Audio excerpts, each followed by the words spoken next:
umva ukuri. Wobwirwa n'iki abaje biyita Kristo? Kubera ko Yesu agiye mu ijuru, muri Matayo igice ca 24 ku murongo wa 5 ari amajambo yabwiye abigishwa biwe. Kuko benshi bazoza mu izina ryanje bati ni jewe Kristo, kandi bazozimiza benshi. Mu gihe c'iherezo hari abantu benshi bazoza ngo mu izina rya Yesu bazimize benshi. Umva ukuri. Wobwirwa n'iki abaje bigize Kristo? Ko muri ino si hari n'abatubanjirije imbere mu iyobokamana, barimo na ba Yohana umubatizi. Nubwo yigisha ubutumwa, yavuze ko bitabereye ko afundurura n'imigozi yo mu nkweto za Kristo. Imigozi igereranya ukuri kw'ijambo ry'Imana.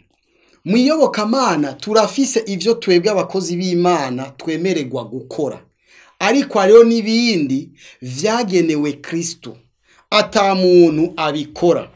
Iyo rero uvyihaye uba wigize Kristo.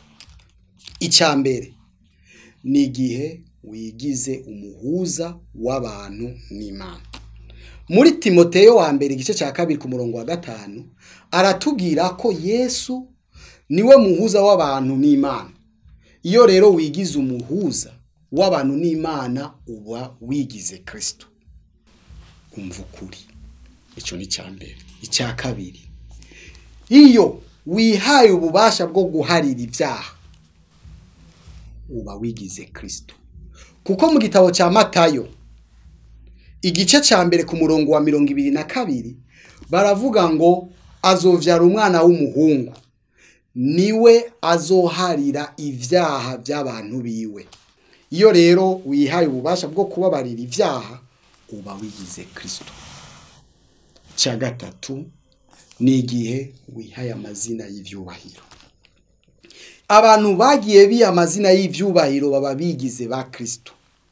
Kuko Yesu mu gitabo c'Abafilipi igice ca 2 ku murongo w'9 baratubwira kubera Yesu yagandusa agashika no ku rufu mbere go kumusaraba yicishije bugufi, vyatumye Imana imuha izina rirengeye yandi mazina yose.